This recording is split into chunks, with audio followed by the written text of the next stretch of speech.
উলামারা যদি ইসলামের কোনো সৌন্দর্যকে হারিয়ে ফেলে তাহলে সাধারণ মুসলিম জনগণ সেই সৌন্দর্যকে আর ধরে রাখতে পারে না, কখনোই ধরে রাখতে পারে না। ইমানের এই পথে এসে অহংকার করার মতো কিছু নেই, দাম্ভিকতা করার মতো কিছু নেই।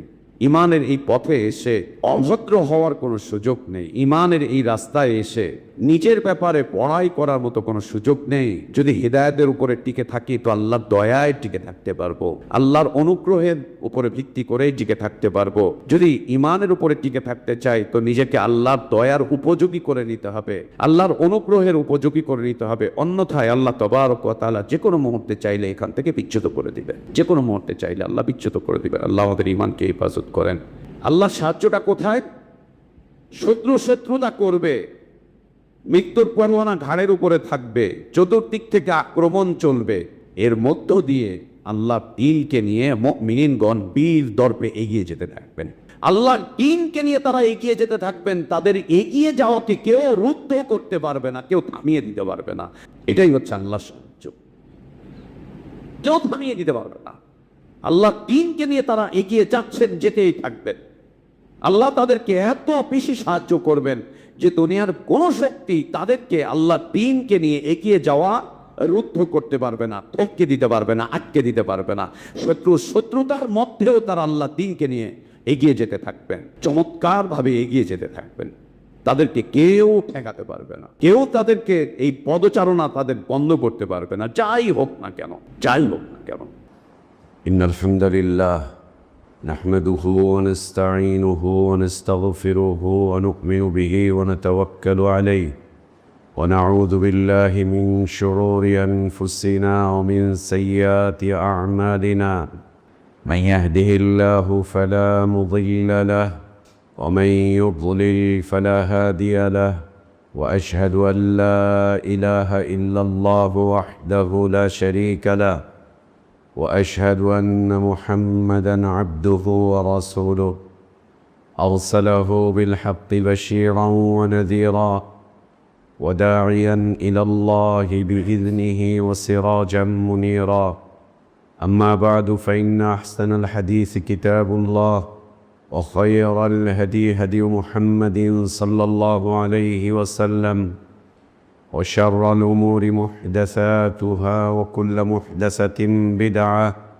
وكل بدعة ضلالة وكل ضلالة في النار يا أيها الذين آمنوا اتقوا الله حق تقاته ولا تموتن إلا وأنتم مسلمون يا أيها الناس اتقوا ربكم الذي خلقكم من نفس واحدة وخلق منها زوجها وبث منهما رجالا كثيرا ونساء واتقوا الله الذي تساءلون به والأرحام إن الله كان عليكم رقيبا يا أيها الذين آمنوا اتقوا الله وقولوا قولا سديدا يصلح لكم أعمالكم ويغفر لكم ذنوبكم ومن يطع الله ورسوله فقد فاز فوزا عظيما اللهم علمنا ما ينفعنا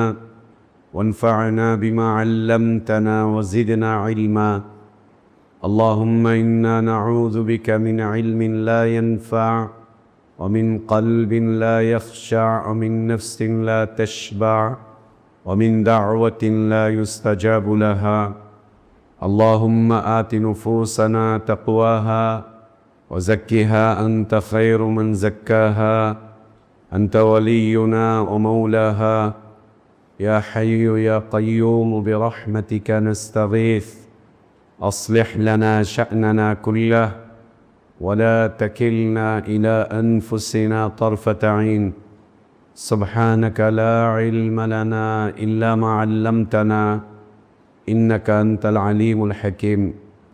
সমস্ত প্রশংসা, যাবতীয় গুণগান একমাত্র, কেবলমাত্র, শুধুমাত্র আল্লাহ রব্বুল আলামিন, আহকামুল হাকিমিন, আরহামুর রাহিমিন, ইলাহুল আলামিনের জন্য, যিনি আমাদেরকে মুসলিম করে সৃষ্টি করেছেন, যিনি আমাদের জন্য উত্তম হালাল রিজকের ব্যবস্থা করেছেন, যিনি আমাদেরকে বিশুদ্ধ হিদায়াতের পথে আহ্বান জানিয়েছেন, যিনি আমাদেরকে মৃত্যু দিবেন, যিনি আমাদেরকে পুনরায় কিয়ামতের দিন তার সামনে হিসাবের মুখোমুখি করবেন এবং বিশুদ্ধ ঈমান, বিশুদ্ধ আমলের ভিত্তিতে যিনি আমাদেরকে নাজাত আর জাযা দান করবেন, সে আল্লাহরই প্রশংসা, যিনি আমাদেরকে জুমার সালাত আদায়ের জন্য পৃথিবীর শ্রেষ্ঠতম পবিত্রতম স্থান মসজিদে আসার তৌফিক দান করেছেন।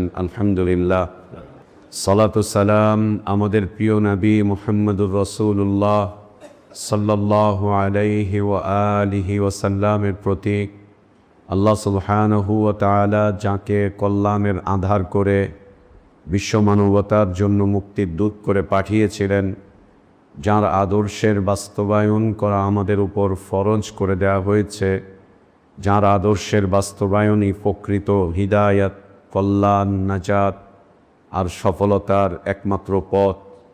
আল্লাহুম্মা সাল্লি আলা মুহাম্মদ ওয়া আলা আলি মুহাম্মদ কামা সাল্লাইতা আলা ইব্রাহিম ওয়া আলা আলি ইব্রাহিম ইন্নাকা হামিদুম মাজিদ।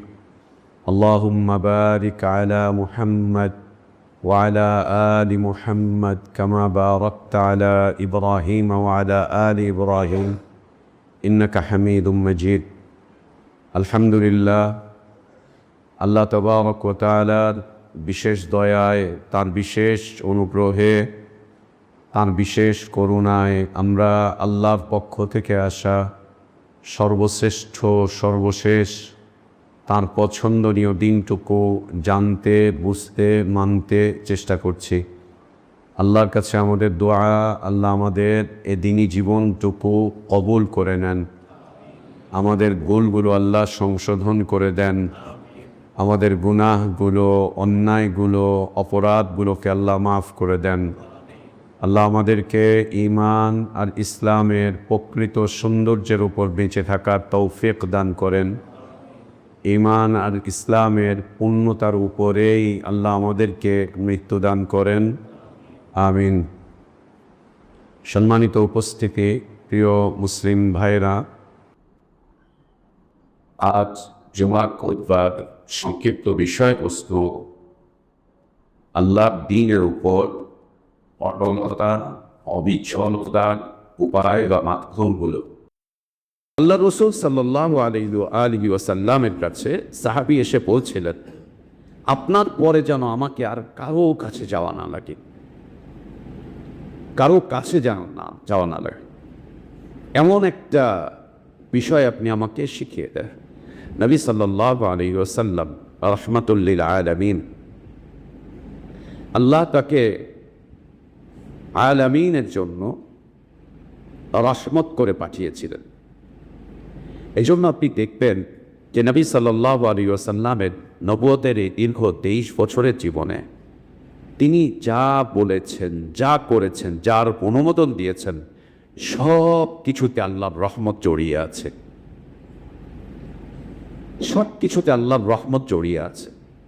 তার খাবার দাবারের পদ্ধতি আল্লাহর রহমত দিয়ে পরিবেষ্টিত, তার হাঁটা চলার পদ্ধতি আল্লাহর রহমত দিয়ে পরিবেষ্টিত, তার পারিবারিক নীতি আল্লাহর রহমত দিয়ে পরিবেষ্টিত, তার সামাজিক নীতি, তার অর্থনীতি, তার অন্যান্য বিষয়বস্তু ও রাষ্ট্রীয় নীতি, সব কিছু আল্লাহর রহমত দ্বারা পরিবেষ্টিত। আল্লাহ তাকে রহমাতুল লিল আলামিন করে পাঠিয়েছিলেন। এই জন্য তার সব কিছুতে আল্লাহ রহমত দ্বারা পরিবেষ্টন করে রেখেছিলেন সব কিছু। রাহমাতুল লিল আলামিন সাল্লাল্লাহু আলাইহি ওয়াসাল্লাম তিনি তার এই প্রিয় সাহাবীকে ছোট্ট একটা কথা বলে দিলেন, একদম সংক্ষিপ্ত, কিন্তু এর অর্থ অনেক ব্যাপক। এর অর্থ অনেক ব্যাপক। আমার আপনার জীবনের সকল দিক এবং কেন্দ্রে যার অর্থ ছড়িয়ে আছে, যার অর্থ পরিবেষ্টন করে আছে আমাদের জীবনের সকল দিক, ইলাল মাউত, মৃত্যু পর্যন্ত। শব্দটা খুব ছোট, শব্দটা খুব ছোট। নবী সাল্লাল্লাহু আলাইহি ওয়াসাল্লাম মাত্র 3-4টা বাক্যের একটা ছোট্ট কথা তাকে বলে দিলেন, কি? কুল আমানতু বিল্লাহ সুম্মা ইসতাকিম।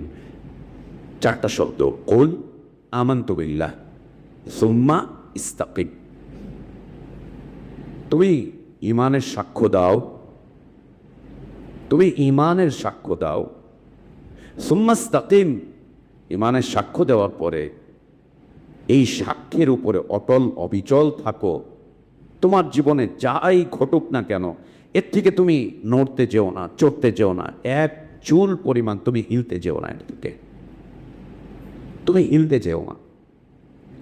এর উপরেই তুমি অটল থাকো, অবিচল থাকো। এর থেকে তুমি হিলতে চেও না, সরতে চেও না, তুলতে চেও না। কোনো কিছুই যেন তোমাকে ঈমানের উপরে অটলতা থেকে বিচ্যুত করতে না পারে, কোনো কিছুই যেন না পারে। কোনো কিছুই যেন, কোনো ঝড়, কোনো বাদল, কোনো ভূমিকম্প,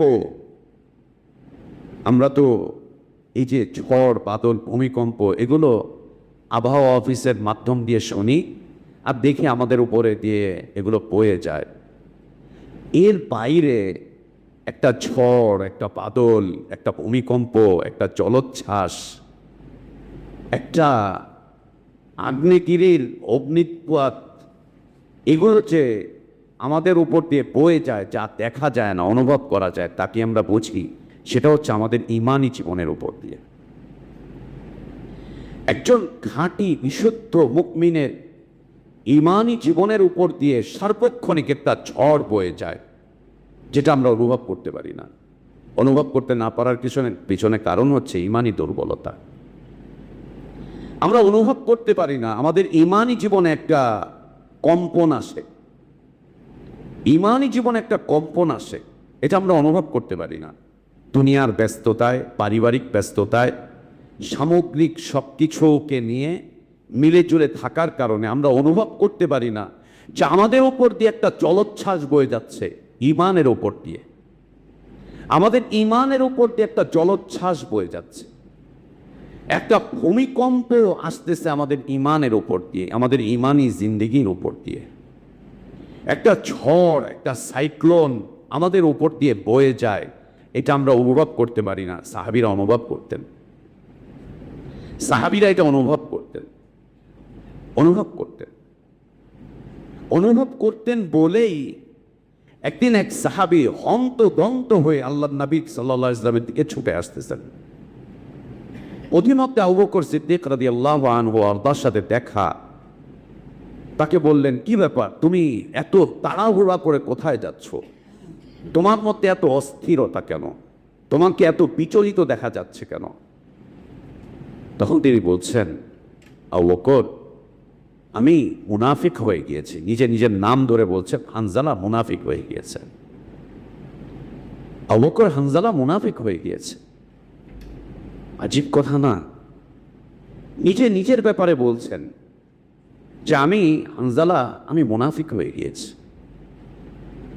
বলছেন যে কেন এই কথা বললা তুমি এ কথা কেন বলছো? বলছে, আবু বকর, যতক্ষণ রাসূল সাল্লাল্লাহু আলাইহি ওয়াসাল্লামের কাছে থাকি ততক্ষণ পর্যন্ত আল্লাহ রাসূল সাল্লাল্লাহু আলাইহি ওয়াসাল্লাম আমার জীবনের একমাত্র ব্যক্তিত্ব থাকে। আমি সব ভুলে যাই, আমার মাথা থেকে সব হারিয়ে যায়, সব হারিয়ে যায়, সব ভুলে যাই, সব কিছু থেকে আমি নিজেকে ফারিক করে নেই যখন নবী সাল্লাল্লাহু আলাইহি ওয়াসাল্লামের কাছে থাকি। যখন আল্লাহ নবী সাল্লাল্লাহু আলাইহি ওয়াসাল্লামের এখান থেকে আমি বের হয়ে যাই, দূরে যাই, আমার কাজে, খেতে, খামারে, আমি যেখানেই যাই, তখন আর নবী সাল্লাল্লাহু আলাইহি ওয়াসাল্লামকে আমার তেমন একটা মনে থাকে না। ওইটার মধ্যেই আমি একেবারে মশগুল হয়ে যাই, একদম মশগুল হয়ে যাই। এই জন্য আমার মনে হচ্ছে যে আমি মুনাফিক হয়ে গিয়েছি। আবু বকর সিদ্দিক রাদিয়াল্লাহু আনহু তিনি বলছেন যে, হানজালা, এই অবস্থা তো আমারও, তাহলে তো আমিও এরকমটা হয়েছি। তাহলে চলো আমরা দুইজন মিলেই আল্লাহ নবী সাল্লাল্লাহু আলাইহি ওয়াসাল্লামের কাছে চলে যাই।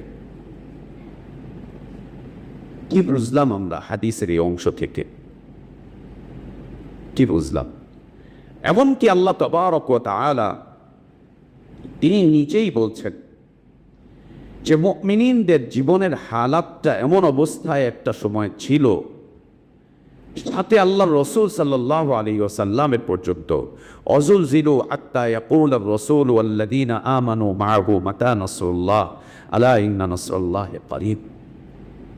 এক বিশাল কম্পন তাদেরকে কাঁপিয়ে রাখছিল। তাদেরকে মুমিনিনদের, যেমনকি আল্লাহ রসুল সাল্লাল্লাহু আলাইহি ওয়াসাল্লামকে কাঁপছিলেন। ইমানি জীবনে এসে প্রচণ্ড কম্পমান এক অবস্থা নবী সাল্লাল্লাহু আলাইহি ওয়াসাল্লাম এবং সাহাবীদের মধ্যে তৈরি হলো। খুব কাঁপছেন। অজুল জিলু, জিলজাল কাকে বলে? সূরা জিলজাল পড়েছি না, ইদা জুলজিলাতিল আরদু জিলজালাহা। কিয়ামতের আগে, কিয়ামতের যতগুলো আলামত আছে তার মধ্যে একটা আলামত হচ্ছে পৃথিবীতে ব্যাপক আকারে ভূমিকম্প হবে গোটা দুনিয়াতে। জিলজাল, ব্যাপক আকারে ভূমিধস। জিলজাল হবে আর ভূমি ধসে যাবে, জিলজাল হবে আর ভূমি ধসে যাবে। এসব অট্টালিকা যা আছে সব ধসে যাবে, সব ধসে যাবে। যত বিশাল বিশাল শিল্পকর্ম আর ইঞ্জিনিয়ারদের যত বিশাল বিশাল স্থাপত্য আছে, এটা এক মুহূর্তের কোনো গ্যারান্টি থাকবে না, নিশ্চয়তা তোমার তাপাস করে ধসে যাবে। যতই এক দিক যাই করো ধসে যাবে। আল্লাহ রাসূল সাল্লাল্লাহু আলাইহি ওয়াসাল্লাম পর্যন্ত কেঁপে উঠছেন, সাহাবীরা কেঁপে উঠছে। একটা পর্যায়ে আল্লাহ তাবারক ওয়া তাআলাকে তারা বলছেন, মাতা নাসরুল্লাহ, হে আল্লাহ সাহায্য কখন আসবে, কখন আসবে সাহায্য? কেন? ইমানি জীবনে এসে খুব নাড়া দিচ্ছে তাদেরকে, জিলজাল হচ্ছে তাদের মধ্যে, কম্পমান এক অবস্থা হচ্ছে তাদের মাঝে, তাদের মাঝে। আল্লাহ বলছেন, ইন্না নাসরুল্লাহি কারীব, আল্লাহ সাহায্য খুব কাছে, আল্লাহ সাহায্য খুব কাছে, অনেক কাছে। আল্লাহ সাহায্য মানে কি? আয়েশি জীবন যাপন করব, কোনো টেনশন থাকবে না, কোনো পেরেশানি থাকবে না, কেউ মারবে না, কেউ কাটবে না, কেউ খোঁচাবে না, কেউ ধাক্কা দিবে না, কেউ দখল করবে না, কেউ আমাদের উপরে আক্রমণ করবে না, আমাদের উপরে কেউ হানা দিবে না। এটাকে কি বলে? নাসরুল্লাহি কারীব। বিলকুল না, বিলকুল। আল্লাহ বলছেন সাহায্য খুব নিকটে। এই খুব নিকটে সাহায্য আল্লাহ তাবারক ওয়া তাআলা তার রাসূলকে বলছেন।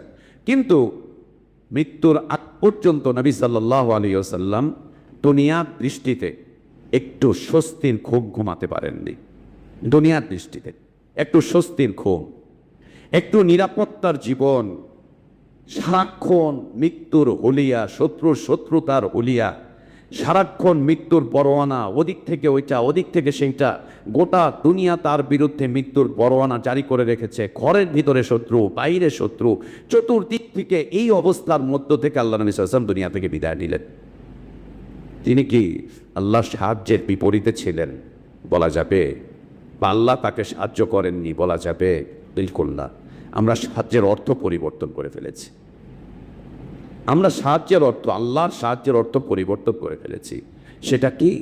আল্লাহর সাহায্য যখন আসবে তখন আমরা খুব বিলাসী হয়ে যাব, খুব আয়েশি হয়ে যাব, দুনিয়া কামড়াবো, আরামে জীবন যাপন করব, আরামে নাক ডাকবো, আরামে এটা করব, আরামে সেটা করব। এটা আল্লাহর সাহায্য না, এটা ফিতনা, ইমান থেকে বের হয়ে যাওয়ার একটা রাস্তা। আয়েশি জীবন, বিলাসী জীবন, আরামের জীবন, চমৎকার নিরাপদ জীবন, কেউ ধরে না, কেউ মারে না, কেউ কিছু করে না, আমরা আমাদের মতো, ওরা ওদের মতো। এটাকে আল্লাহর সাহায্যের জীবন বলেন। আল্লাহর সাহায্যটা কোথায়? শত্রুতা করবে, মৃত্যুর পরোয়ানা ঘাড়ের উপরে থাকবে, চতুর্দিক থেকে আক্রমণ চলবে, এইটা হবে, ওইটা হবে, সেটা হবে। এর মধ্য দিয়ে আল্লাহ দ্বীনকে নিয়ে মুমিনগণ বীর দর্পে এগিয়ে যেতে থাকবেন। আল্লাহ দ্বীনকে নিয়ে, রাষ্ট্রকে নিয়ে না, স্বাধীনতাকে নিয়ে না, গণতন্ত্রকে নিয়ে না, রাজনীতিকে নিয়ে না, আল্লাহ দ্বীনকে নিয়ে তারা এগিয়ে যেতে থাকবেন। তাদের এগিয়ে যাওয়াকে কেউ রুদ্ধ করতে পারবে না, কেউ থামিয়ে দিতে পারবে না। আল্লাহ দ্বীনকে নিয়ে তারা যে আগাবেন, আল্লাহ দ্বীনকে নিয়ে তারা যে চলবেন, আল্লাহ দ্বীনকে নিয়ে যে তারা অগ্রসর হবেন, তাদের এই অগ্রসরতাকে কেউ থামিয়ে দিতে পারবে না। এটাই হচ্ছে আল্লাহর সাহায্য। কেউ থামিয়ে দিতে পারবে না। আল্লাহ দ্বীনকে নিয়ে তারা এগিয়ে যাচ্ছেন, যেতেই থাকবেন। আল্লাহ তাদেরকে এত বেশি সাহায্য করবেন যে দুনিয়ার কোন শক্তি তাদেরকে আল্লাহ দ্বীনকে নিয়ে এগিয়ে যাওয়া রুদ্ধ করতে পারবে না, টপকে দিতে পারবে না, আটকে দিতে পারবে না। শত্রুতার মধ্যেও তারা আল্লাহ দ্বীনকে নিয়ে এগিয়ে যেতে থাকবেন, চমৎকারভাবে এগিয়ে যেতে থাকবেন। তাদেরকে কেউ ঠেকাতে পারবে না, কেউ তাদেরকে এই পদচারণা তাদের বন্ধ করতে পারবে না, যাই হোক না কেন, যাই হোক না কেন, যেটাই হোক না কেন। আমরা তো সবাই জানি, সিরাত তো একটু একটু পড়েছি আমরা, পুরো না পড়লেও একটু পড়েছি আমরা। নবী সাল্লাল্লাহু আলাইহি ওয়াসাল্লামের মৃত্যুর আগ পর্যন্ত শত্রুতা অব্যাহত ছিল, নিন্দুকের নিন্দা অব্যাহত ছিল, হামলাকারীদের হামলার পরিকল্পনা অব্যাহত ছিল, তাকে খুন করার পরিকল্পনা মৃত্যুর আগ পর্যন্ত অব্যাহত ছিল, ঘরে এবং বাইরে সবগুলো জায়গাতে অব্যাহতভাবে ছিল। এরপরেও আল্লাহ তাবারক ওয়া তাআলা তার বিশেষ সাহায্যে তাকে এগিয়ে নিয়ে গিয়েছিলেন। এটা হচ্ছে নসরুল্লাহি করিব। আর আমরা নসরুল্লাহি করিবের অর্থ ভিন্ন করে নিয়েছি, অনেক অনেক উল্টোপাল্টা করে নিয়েছি। আল্লাহ হেফাজত করেন। তো আল্লাহ নবী সাল্লাল্লাহু আলাইহি ওয়া আলিহি ওয়াসাল্লাম সাহাবীকে বলছেন, কুল আমানতু বিল্লাহ, ঈমানের সাক্ষ্য দাও, ঈমানের সাক্ষ্য দাও। কোন ঈমান? যে ঈমানের বিষয়বস্তু আল্লাহ নাজিল করেছেন, যে ঈমানের দাওয়াত রাসূলুল্লাহ সাল্লাল্লাহু আলাইহি ওয়াসাল্লাম দিয়েছেন, যে ঈমানের দাওয়াতকে সাহাবা ইকরাম রাদিয়াল্লাহু আনহুম আজমাইনগণ কবুল করে নিয়েছিলেন, যেই ঈমানের প্রশংসা স্বয়ং আল্লাহ তাবারক ওয়া তাআলা করেছেন। সাহাবীদের ঈমানের প্রশংসা করেছেন না আল্লাহ? জি, সাহাবীদের ঈমানের প্রশংসা করেছেন আল্লাহ তাবারক ওয়া তাআলা।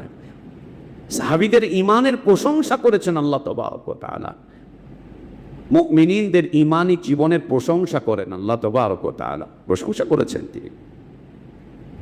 সেই ঈমানের সাক্ষ্য দাও, এরপরে এই ঈমানের উপরে অটল অবিচল থাকো। তোমার জীবনের উপর দিয়ে যাই বয়ে যাক না কেন, তোমার জীবনের উপর দিয়ে যাই বয়ে যাক না কেন, যেটাই বয়ে যাক না কেন, যেতে যেতে যেতে যেতে কি যেতে পারবে? কি যেতে পারবে? যেতে যেতে মৃত্যু।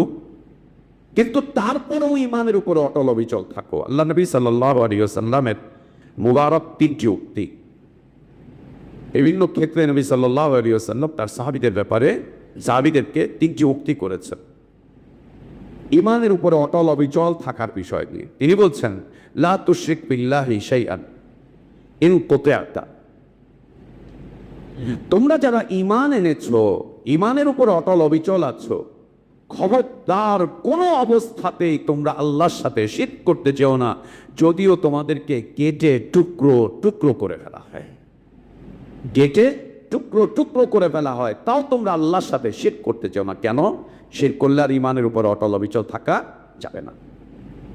দ্বিতীয় মুবারক উক্তি, লা তুশরিক বিল্লাহি শাইআন ইন কুতিলতা, যদি তোমাদেরকে হত্যাও করে দেওয়া হয়, তাও ঈমানের পথ থেকে তোমরা বিচ্যুত হতে যেও না, আল্লাহর সাথে শিরক করতে যেও না। দ্বিতীয় মুবারক উক্তি, লা তুশরিক বিল্লাহি শাইআন ইন হুররিকতা, তোমরা আল্লাহর সাথে শিরক করতে যেও না যদি তোমাদেরকে আগুনে জ্বালিয়ে পুড়িয়ে ছাইও বানিয়ে দেওয়া হয়, আগুনে জ্বালিয়ে পুড়িয়ে ছাইও বানিয়ে দেওয়া হয়। এবং আল্লাহ তাবারক ওয়া তাআলা এই তিনটা নজির নবী রাসূলদের জীবনে রেখেছিলেন। কাউকে আগুনে ফেলা হয়েছে, কাউকে কতল করে দেওয়া হয়েছে, কাউকে টুকরো টুকরো করে ফেলে দেওয়া হয়েছে, নবী রাসূলদের জীবনে রেখেছেন। এরপরেও ঈমানের উপর অটল অবিচল থাকো, যেটাই আসুক না কেন তোমাদের জীবনে, ঈমান থেকে বিচ্যুত হতে চেও না। আর এত বড় বড় কম্পন, ঝড় বাদল আসা তো অনেক পরের কথা। আমরা ঘরের ঝড় বাদলের বিপরীতেই আমাদের ঈমানকে রাখতে পারি না। ঘর বুঝতে পারছি তো, আমাদের ঘরের, আমাদের স্ত্রীদের, সন্তানদের, ওদের দাবি দাওয়া, আদর আবদার, সোহাগ, ভালোবাসার কাছেই আমরা আমাদের ঈমানকে বিক্রি করে দিই। আমরা আমাদের ঈমানকে, নীতিকে, আদর্শকে বিক্রি করে দেই। সুবহানাল্লাহ। তো আল্লাহ নবী সাল্লাল্লাহু আলাইহি ওয়া আলিহি ওয়াসাল্লাম বলছেন, কুল আমানতু বিল্লাহ, ঈমানের সাক্ষ্য দাও, সুম্মা ইসতাকিম, অতঃপর ঈমানের উপরে অটল অবিচল থাকো। যাই ঘটুক তোমাদের জীবনে, যেটাই ঘটুক, যেটাই আসুক, ঈমান থেকে তোমরা বিচ্যুত হতে যেও না। নাসালুল্লাহ আত-তাওফীক, আল্লাহ আমাদেরকে তৌফিক দান করেন।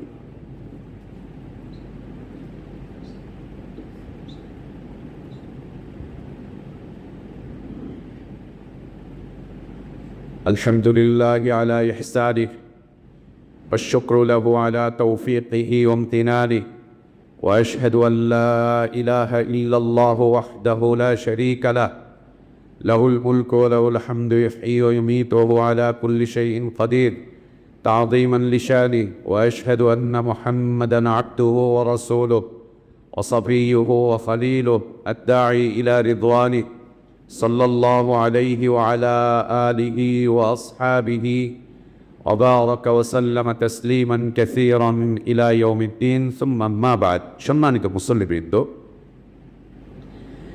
ঈমানের উপরে একজন মুমিন অটল অবিচল কিভাবে থাকবে?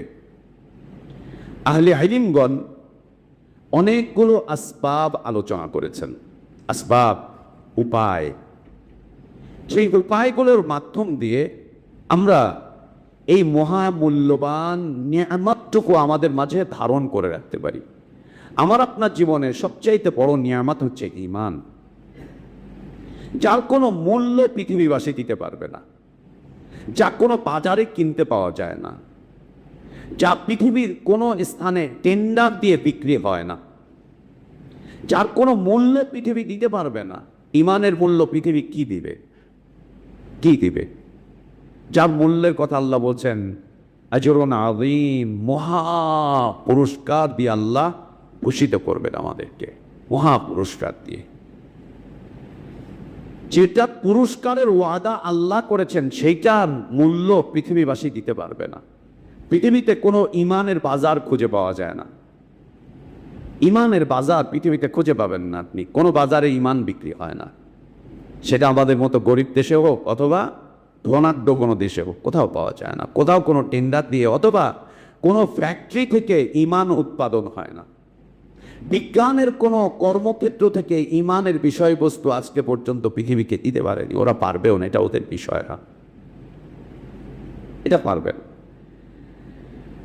ঈমানের উপরে অটল অবিচল থাকার যে মাধ্যমগুলো রয়েছে তার মধ্য হতে আমরা আমাদের আজকের খুতবা এবং আগামী খুতবায় এই বিষয়গুলো নিয়ে আলোচনা করব। মোটামুটিভাবে 8টি বিষয় থাকবে আমাদের। এর মধ্যে হতে প্রথম বিষয়বস্তু হচ্ছে আল ইলতিজাউ ইলাল্লাহ ওয়া কাসরাতুদ দুআ। অনেক বেশি করে আল্লাহর কাছে দোয়া করা, প্রার্থনা করা, আল্লাহ যেন আমাকে আপনাকে ঈমানের উপরে সাবিত কদম রাখেন। অনেক বেশি দোয়া করা, অনেক বেশি দোয়া করা। যেই দোয়ার পরিমাণ আমি আপনি বলতে পারবো না যে কত বেশি দোয়া করলে পরে আল্লাহ আমাকে আপনাকে ঈমানের উপরে অটল অবিচল রাখবেন। অনেক বেশি দোয়া করা, অনেক বেশি দোয়া করা, খুব বেশি রকম দোয়া করা। এবং দোয়ার মধ্যে আর দোয়ার বাইরে, দোয়ার বাইরে এবং দোয়ার মধ্যে নিজেকে আল্লাহর দিকে বারবার ফিরিয়ে দেওয়া, বারবার ফিরিয়ে দেওয়া, বারবার ফিরিয়ে দেওয়া নিজেকে আল্লাহর দিকে, আল্লাহর দিকে নিজেকে বারবার ফিরিয়ে দেওয়া। আল ইলতিজাউ ইলাল্লাহ, আল্লাহর দিকে ফিরে যাওয়া এবং আল্লাহর কাছে দোয়া করতে থাকা, খুব বেশি রকম দোয়া করতে থাকা, আল্লাহ তাবারক ওয়া তাআলার কাছে প্রার্থনা করতে থাকা। তার কারণ ঈমানের উপরে অটল অবিচল থাকা, এটি পৃথিবীর কেউ আমাকে আপনাকে এনে দিতে পারবে না সিওয়া আল্লাহ, আল্লাহ ছাড়া, আল্লাহ ছাড়া।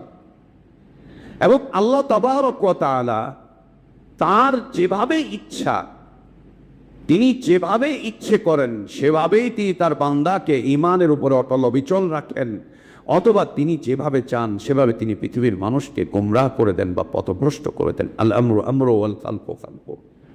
আল্লাহর সৃষ্টি তারই সৃষ্টি, আল্লাহর আদেশ এটা তাঁরই আদেশ, তাঁরই আদেশ। এবং আল্লাহ নবী সাল্লাল্লাহু আলাইহি ওয়াসাল্লাম বলছেন যে আল্লাহ তাবারক ওয়া তাআলা বান্দাকে যে হিদায়েত দেন, এই হিদায়েতটা বান্দার অন্তরে দিয়ে থাকেন।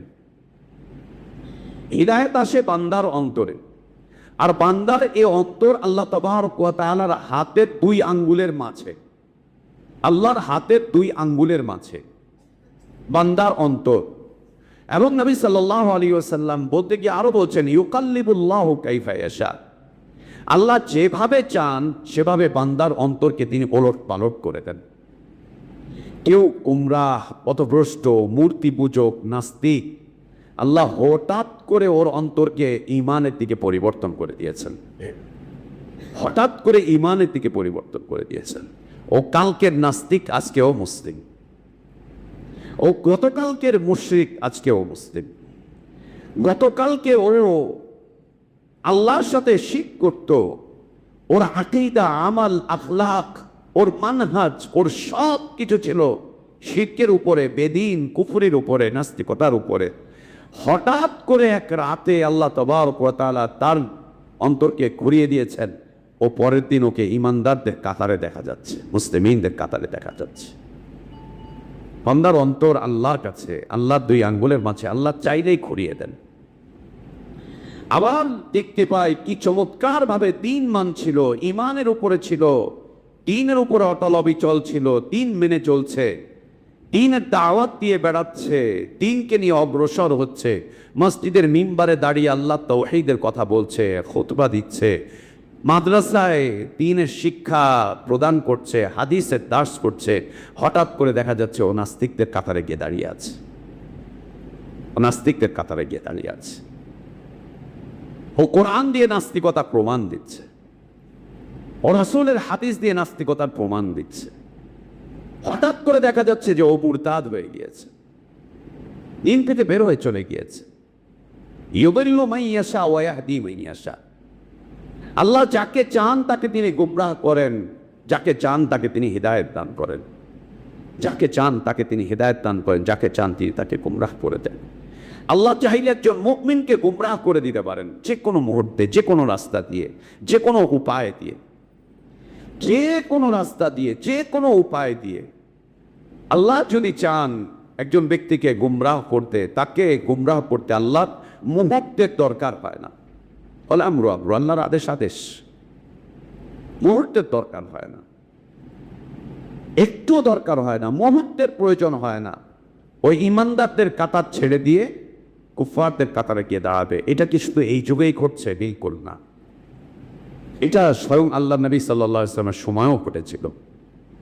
তারই সামনে, তারই কাছে এসে ইমানের সাক্ষ্য প্রদানকারী, তারই সাথে জীবন যাপনকারী ব্যক্তিরা পর্যন্ত মুরতাদ হয়ে গিয়েছে।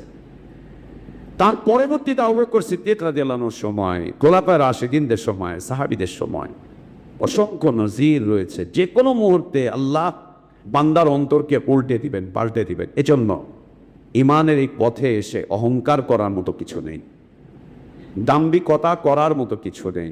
ইমানের এই পথে এসে অভদ্র হওয়ার কোনো সুযোগ নেই। ইমানের এই রাস্তায় এসে নিজের ব্যাপারে বড়াই করার মতো কোনো সুযোগ নেই।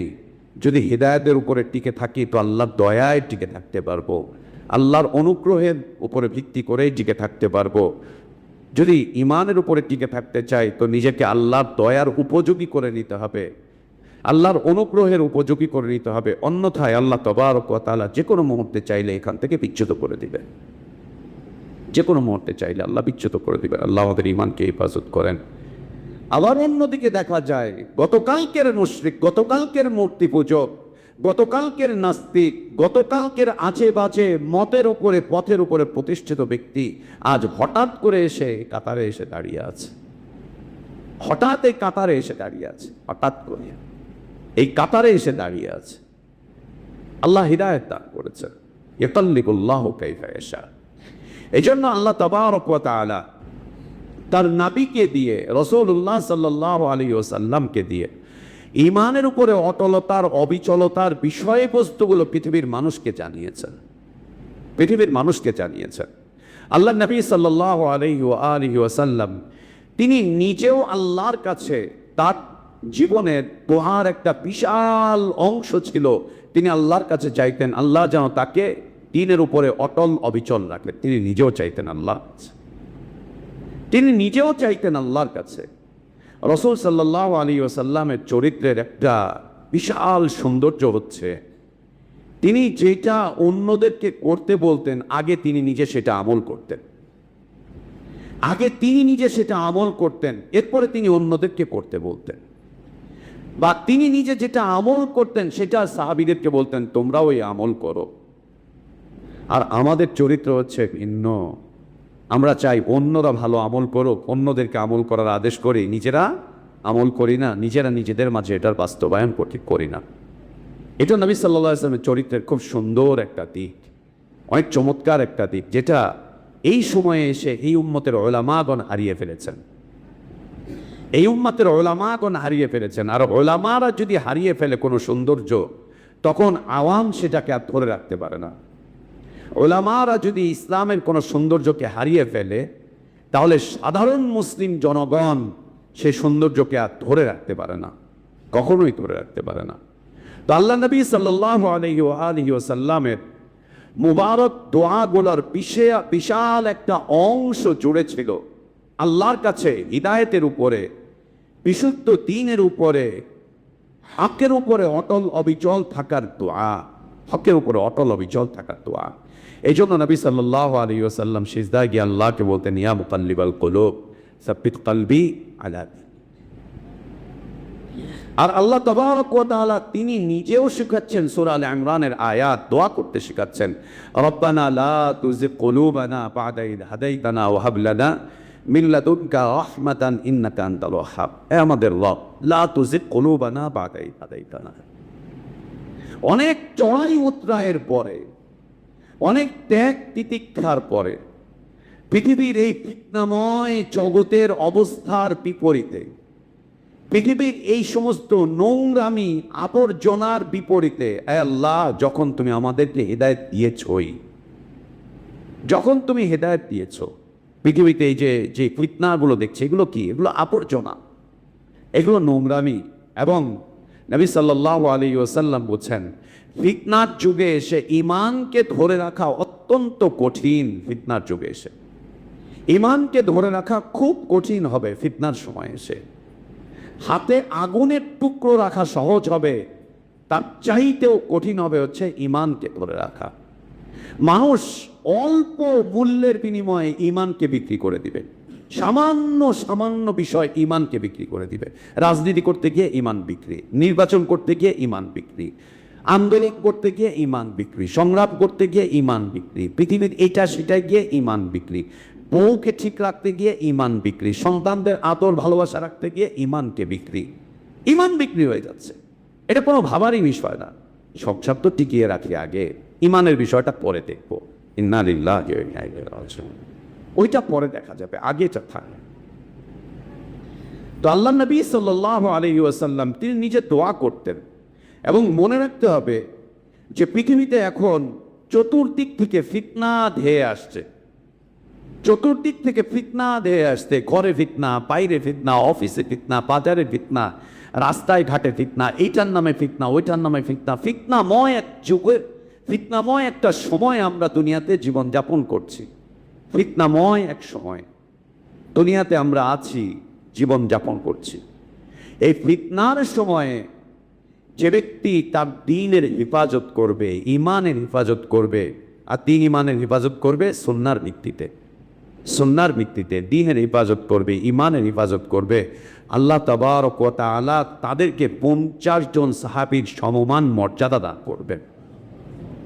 নবী সাল্লাল্লাহু আলাইহি ওয়াসাল্লাম তাই বলেছেন, ফিতনার সময় যে ব্যক্তি সুন্নাতের উপরে অটল অবিচল থাকবে, ফিতনার সময় যে ব্যক্তি সুন্নাতের উপরে অটল অবিচল থাকবে, সুন্নাতের উপরে অটল থাকবে, অবিচল থাকবে, নিজেকে বাঁচিয়ে চলবে, আল্লাহ তাবারক ওয়া তাআলা তাদেরকে 50 জন সাহাবীর মর্যাদা দান করবেন, মর্যাদা দান করবেন। ফিতনার সময় যে ব্যক্তি সুন্নাতের উপর অটল অবিচল থাকবে। এই সুন্নাত শুধু মসজিদের কাতারের সুন্নাত না, মনে রাখতে হবে, এই সুন্নাত শুধু মসজিদের কাতারের সুন্নাত না, এই সুন্নাত জীবনের সকল ক্ষেত্রের সুন্নাত, জীবনের সকল ক্ষেত্রের সুন্নাত।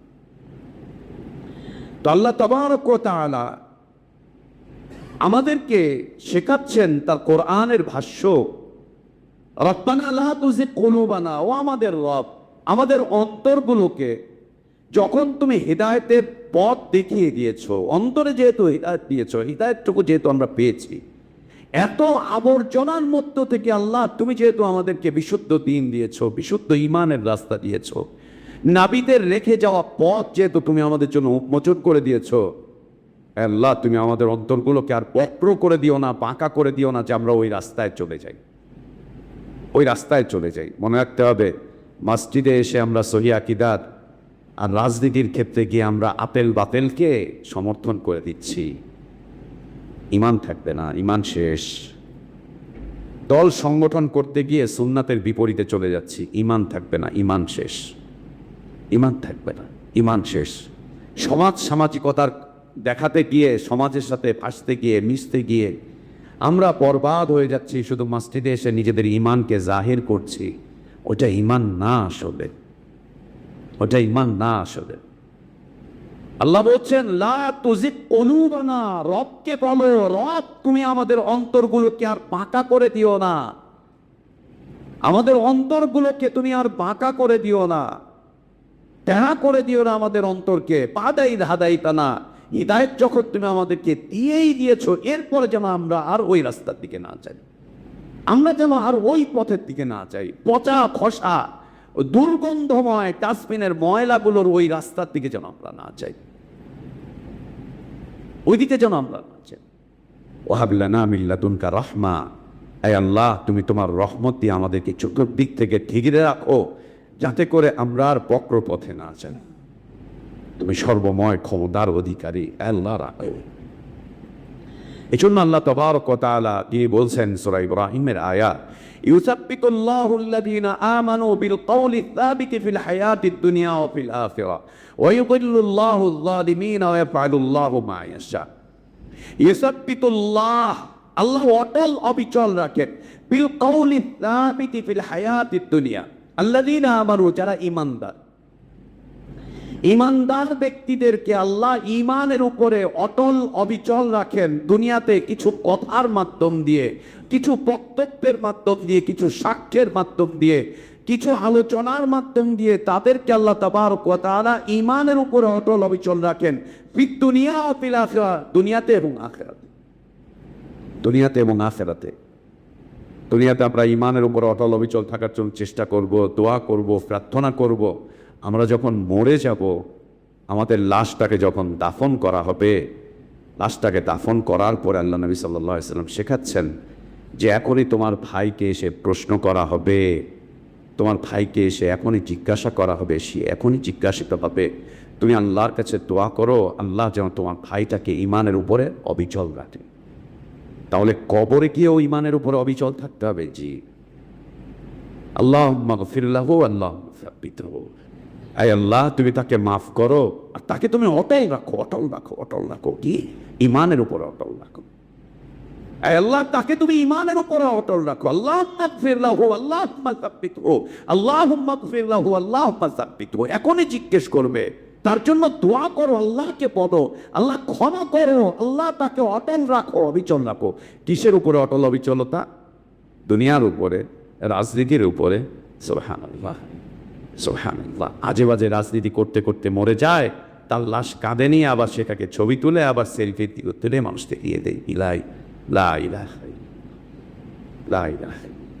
সারাটা জীবন যে তার রাজনীতিতে কাটিয়েছে পাতেল পথে, তার জানাজায় অংশগ্রহণ করাকে আমরা সৌভাগ্যের কারণ মনে করি। ও কবরে গিয়ে কিসের উপরে অটল থাকবে? ও দুনিয়াতে যার উপরে ছিল, কবরে গিয়ে সেটার উপরে অটল থাকবে। এটাই ইসলাম।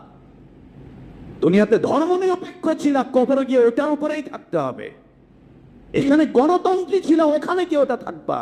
দুনিয়াতে দুনিয়ার রাজনীতি করেছো, কবরে গিয়ে ওইটাই থাকবে। তোমাদের ভাইকে এখনই প্রশ্ন করা হবে, দোয়া করো আল্লাহর কাছে খুব বেশি। কি দোয়া করবে? আল্লাহুম্মা গফির লাহু আল্লাহুম্মা সাব্বিতহু, আল্লাহ ক্ষমা করে দাও, অটল অবিচল রাখো। রাজনীতির জীবনের 70-80টা বছর ইসলামের বিরুদ্ধে যারা ইসলামের পক্ষে কাজ করেনি, ইমানের বিরোধিতা যারা ইমানের পক্ষে সাক্ষ্য দেয়নি, ইমানের জন্য আন্দোলন করেনি, সংগ্রাম করেনি, ইমানের দাওয়াতকে স্তব্ধ করতে চেয়েছে, বন্ধ করতে চেয়েছে, এছাড়া ইমানের পক্ষে একটা কাজ করেনি, ও লাশ গ্রহণ করা মুসলিমরা আবার সৌভাগ্যের কারণ মনে করে। কি তোমার সহিহ আকীদায়, কি তোমাকে ধিক্কার, তোমার ইমানের উপরে ধিক্কার। তুমি জানো না আল্লাহ তোমাকে কত বড় মর্যাদাবান, মূল্যবান বিষয়বস্তু তোমাকে দিয়েছে। জি, তোমার উপরে। সুবহানাল্লাহ, আল্লাহুম্মা গফির লাহু আল্লাহুম্মা সাব্বিতহু। আখিরাত শুরু হয় কবরের মাধ্যম দিয়ে। আল্লাহ তাবারক ওয়া তাআলা বলেন বিল কওলি তাবিতি ফিল হায়াতিদ দুনিয়া ওয়া ফিল আখিরাহ। আল্লাহ দুনিয়াতেও ঈমানের উপর অটল অবিচল রাখবেন, আখিরাতেও ঈমানের উপর অটল অবিচল রাখবেন। কতক্ষণ দোয়া করবে? নবী সাল্লাল্লাহু আলাইহি ওয়াসাল্লামকে জিজ্ঞেস করা হয়েছিল। আল্লাহ নবী সাল্লাল্লাহু আলাইহি ওয়াসাল্লাম বলছেন যে লম্বা সময় দোয়া করো তার জন্য, বেশি করে দোয়া করো তার জন্য। আর তার ব্যাপারে সাহাবীরা কি বলছেন যে একটা উটকে জবাই করে তার মাংস বন্টন করতে যে সময় লাগে তার নির্দেশনা দিয়েছেন নবী সাল্লাল্লাহু আলাইহি ওয়াসাল্লাম। সুবহানাল্লাহ। আল্লাহ তাবারক ওয়া তাআলা ঈমানের উপরে অটল রাখেন, অবিচল রাখেন বান্দার প্রার্থনার মাধ্যম দিয়ে। আমি আপনি সারাদিন যা যাচ্ছি তার কতটুকু অংশ ঈমানের উপরে অটলতার জন্য আল্লাহকে বলছি। আল্লাহ নবী সাল্লাল্লাহু আলাইহি ওয়াসাল্লামের জীবনের যত প্রার্থনা ছিল, প্রার্থনার একটা বিশাল অংশ ছিল তিন হাতের উপরে টিকে থাকার জন্য দোয়া। এই জন্য নবী সাল্লাল্লাহু আলাইহি ওয়াসাল্লাম যখন ঘর থেকে বের হতেন তখনও তিনি আল্লাহর কাছে দোয়া করতেন, আল্লাহুম্মা ইন্নী আউযু বিকা আন আযিল্লা উযাল্লা ওয়া যিল্লা উযাল্লা ওয়া আযলামা উযলামা ওয়া আজহালা ইউজহালা আলাইয়া। হে আল্লাহ, আমি তোমার কাছে আশ্রয় চাচ্ছি, আমি নিজে যেন পথভ্রষ্ট না হই, আমার মাধ্যম দিয়ে যেন কেউ পথভ্রষ্ট না হয়, আমি যেন পথভ্রষ্ট না হই, কেউ যেন আমাকে পথভ্রষ্ট না করে, কেউ কারো দ্বারা যেন আমি পথভ্রষ্টতার শিকার না হই, কোনোভাবেই যেন না হই, আমি যেন পাকা পথে না চলি, কেউ যেন আমাকে পাকা পথে না চালায়, আমি যেন কাউকে পাকা পথের দিকে না নিয়ে যাই। হে আল্লাহ, আমি তোমার কাছে আশ্রয় চাচ্ছি, আমি যেন জাহেল হয়ে না যাই, কেউ যেন আমাকে জাহেল না বানাতে পারে, আমি যেন জাহেল না হই, কেউ যেন আমাকে জাহিলিয়াতের পথে না চালাতে পারে। হে আল্লাহ, আমি তোমার কাছে আশ্রয় চাচ্ছি, ঘর থেকে বের হচ্ছি তোমার কাছে আশ্রয় চেয়ে। অর্থ কি ভাই? অর্থ কি? নবী সাল্লাল্লাহু আলাইহি ওয়াসাল্লামের একটা নির্দেশনা, যখন ফিতনা চলে আসবে তখন তোমরা বাড়ির ভিতরে থাকো, রাস্তায় ঘাটে অলিতে গলিতে আড্ডা মারতে যেও না, রাজনৈতিক মঞ্চে যেতে যেও না, এই না সেই না, ঘরে থাকো। যতক্ষণ পর্যন্ত ঘরে থাকবে ততক্ষণ পর্যন্ত নিরাপদ থাকবে। যেই ঘর থেকে আমি আপনি বের হলাম, শুরু হলো ফিতনা চতুর্দিক থেকে ঘিরে আসা। অফিসে যাবেন ফিতনা, বাজারে যাবেন ফিতনা, এরপরেও আমাদেরকে যেতে হবে, কিচ্ছু করার নেই, আল্লাহরই বিধান, যেতেই হবে আমাদেরকে। কাজ করতে হবে, খেতে হবে, বাজার হাটঘাট করতে হবে, ব্যবসা বাণিজ্য করতে হবে, সমাজে আমাদেরকে চলতে হবে, অনেক কাজ আমাদেরকে করতে হবে, করার জন্য বের হতে হবে। যখন বের হচ্ছেন আল্লাহ নবী সাল্লাল্লাহু আলাইহি ওয়াসাল্লাম তখন বলছেন, ঘরে আছেন নিরাপদ, ঘর থেকে বের হচ্ছেন জীবনটা অনিরাপদ হয়ে গেল। আমরা তো খালি সুন্দর করে বলি আমাদের জানের কোনো মূল্য নেই, এক গ্লাস পানিরও দাম আছে, মানুষের জানের কোনো দাম নেই। সুবহানাল্লাহ। কখনো কি আমরা মনে করেছি ঘর থেকে বেরোচ্ছি তো আমার ইমানটা মূল্যহীন হয়ে যেতে পারে, ইমান আক্রান্ত হতে পারে, আমার আদর্শ আক্রান্ত হতে পারে, আমার নীতি আক্রান্ত হতে পারে, আমি ক্ষতির মুখে পড়ে যেতে পারি? আল্লাহ নবী সাল্লাল্লাহু আলাইহি ওয়াসাল্লাম আশ্রয় চেয়ে বেরোতেন, এই আল্লাহ, আমি যেন পথভ্রষ্ট না হই, পথভ্রষ্টতার শিকার যেন না হই, কেউ যেন আমাকে দিয়ে পথভ্রষ্টতার কিছু করিয়ে না নেয়, আমি যেন জাহিলিয়াতের পথে না চলি, কেউ যেন আমাকে জাহিলিয়াতের পথে দাওয়াত না দিতে পারে, ওই দিকে পরিচিত করতে না পারে, ওই পথের দিকে আমাকে যেন নিয়ে যেতে না পারে। আয় আল্লাহ, আমি যেন রাস্তা না হারাই, কেউ যেন আমাকে দিয়ে রাস্তা না হারায়, এগুলো যেন কেউ করতে না পারে। আল্লাহর কাছে তিনি দোয়া করতেন, বলতেন। এবং আমরা আল্লাহ নবী সাল্লাল্লাহু আলাইহি ওয়াসাল্লামের সিরাত পড়লে দেখতে পাবো যে নবী সাল্লাল্লাহু আলাইহি ওয়াসাল্লাম ঈমানের উপরে অটলতার জন্য, অবিচলতার জন্য তার পুরো জিন্দেগিটুকু ব্যয় করেছেন, পুরো জীবনটুকু ব্যয় করেছেন ঈমানের উপরে অটলতা, অবিচলতার জন্য। আল্লাহ তাবারক ওয়া তাআলা আমাদেরকে তৌফিক দান করেন। আল্লাহুম্মা আসলিহ লানা দীনানা আল্লাযী হুয়া ইসমাতু আমরিনা ওয়া আসলিহ লানা দুনিয়ানা আল্লাতী ফীহা মাআশুনা ওয়া আসলিহ লানা আখিরাতানা আল্লাতী ইলাইহা মাআদুনা واجعل الحياة زيادة لنا في كل خير والموت راحة لنا من كل شر. اللهم قسم لنا من خشيتك ما تحول به بيننا وبين معصيتك ومن طاعتك ما تبلغنا به جنتك ومن اليقين ما تهون به علينا مصائب الدنيا. متعنا اللهم بأسماعنا وأبصارنا وقواتنا أبدا ما أبقيتنا واجعله الوارث منا واجعل ثأرنا على من ظلمنا وانصرنا على من عادانا. اللهم لا تجعل مصيبتنا في ديننا، اللهم لا تجعل مصيبتنا في ديننا، اللهم لا تجعل مصيبتنا في ديننا ولا تجعل الدنيا أكبر همنا ولا مبلغ علمنا ولا إلى النار مصيرنا ولا تسلط علينا بذنوبنا من لا يخافك فينا ولا يرحمنا. اللهم أعز الإسلام والمسلمين وأذل الشرك والمشركين، دبر أعداءك أعداء الدين. اللهم اخذل الكفرة والمبتدعة واليهود والنصارى والروافض والمشركين. اللهم شدد شملهم، مزق جمعهم، دمر ديارهم، خالف بين كلمتهم. اللهم زلزل أقدامهم. اللهم اغفر لنا ذنوبنا وكفر عنا سيئاتنا وتوفنا مع الأبرار. اللهم ربنا آتنا في الدنيا حسنة وفي الآخرة حسنة وقنا عذاب النار. اللهم تقبل منا إنك أنت السميع العليم وتب علينا إنك أنت الغفور الرحيم. عباد الله رحمكم الله، إن الله يأمركم بالعدل والإحسان وإيتاء ذي القربى وينهى عن الفحشاء والمنكر والبغي يعظكم لعلكم تذكرون. فاذكروا الله العظيم الجليل يذكركم واشكروه على نعمه يزدكم ولذكر الله أكبر. الله يعلم ما تصنعون.